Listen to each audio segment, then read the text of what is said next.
घनानंद जो है वो बादशाह के दरबार में था, तो वहाँ जो है सुजान नाम की एक वेश्या थी। सुजान नाम की वेश्या थी, नर्तकी थी, नाचती थी उसका।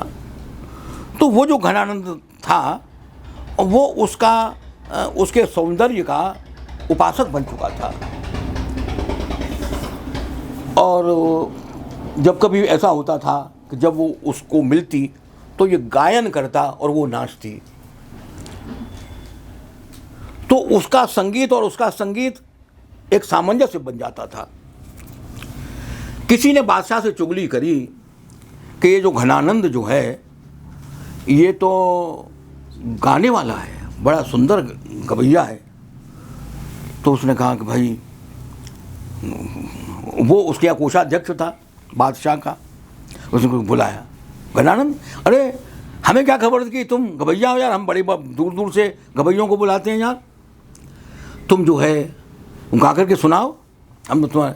फिर महाराज मैं कहाँ गाना जानता हूँ, मैं तो अपना हिसाब किताब करता मुनि हूँ, मैं तो मैं थोड़ी जानता हूँ ये गाना। तो उन्होंने जो चुगली वाले थे उन्होंने कहा महाराज ये ऐसे नहीं गावेगा, सुजान को बुलाओ। सुजान को बुलाए, जैसे सुजान आई बस उसकी रागनी फूट गई और वो तो गाने लगा। अब बादशाह जो है वो बादशाह के सामने उसने वो सुजान जो है गाना गा रही थी और ये सुजान की ओर मुंह करके गाना गाने लगा। इसको खबर ही नहीं थी मैं कहाँ बैठा हूँ, तो सुजान को देख रहा था। बादशाह की तरफ इसकी पीठ हो गई थी क्योंकि सुजान को देख रहा था। बादशाह के सामने सुजान थी, इसके सामने सुजान थी, तो बादशाह की तरफ इसकी पीठ थी। ये दरबार की का अपमान था ये तो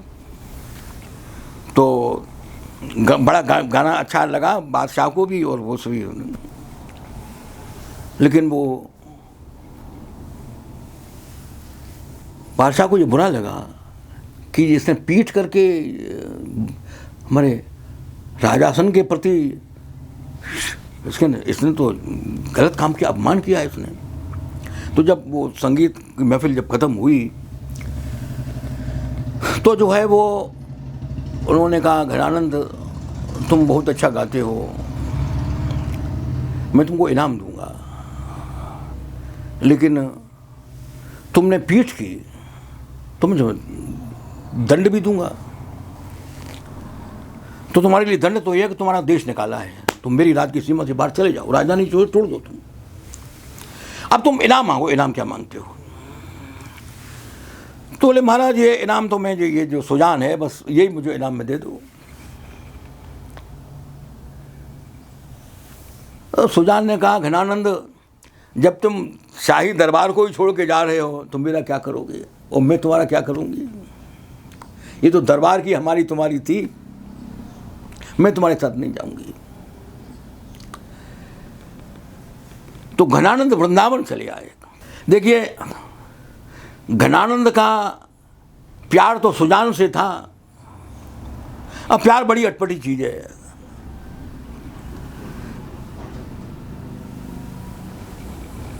जाने कब इश्क मजाजी इश्क हकीकी बन जाए।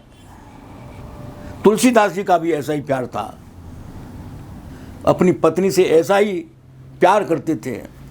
रसखान भी ऐसा ही प्यार करता था और घनानंद भी यही प्यार करता था। इश्क मजाजी कहते हैं इसे, सांसारिक प्यार। लेकिन तुलसीदास जी का प्यार इश्क हकीकी बन गया। वो पत्नी के प्रति जो प्यार था वो राम के प्रति प्यार बन गया। रसखान का जो सांसारिक प्यार था वो कृष्ण के प्रति प्यार बन गया और घनानंद का प्यार जो सुजान से था। लेकिन यहाँ एक विशेषता ये थी कि सुजान का नाम उन्होंने नहीं छोड़ा, अपने भगवान का नाम उसने सुजान रख लिया।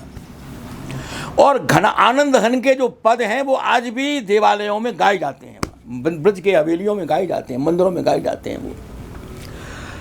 तो हुआ क्या, यहाँ में जो मैं बात कहने वाला जो था वो बात कहने वाली बात क्या थी कि इधर अहमद साहब का बादशाह पर आक्रमण हो गया। बादशाह पर आक्रमण कर दिया अहमद साहब अब्दाली ने।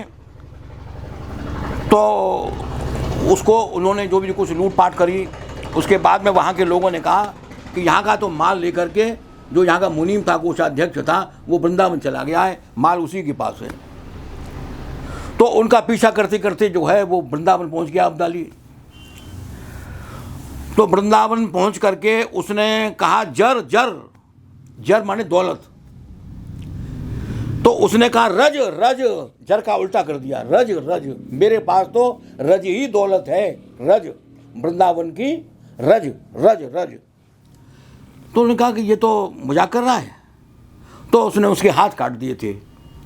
तो उसने कटे हुए हाथ से लिखा था, चाहन चलत ये संदेश हो, प्राण करत पयान, आज चाहन चलत ये संदेश हो ले सुजान को। आज सुजान का संदेशा लेकर के मेरे प्राण प्रयाण कर रहे हैं।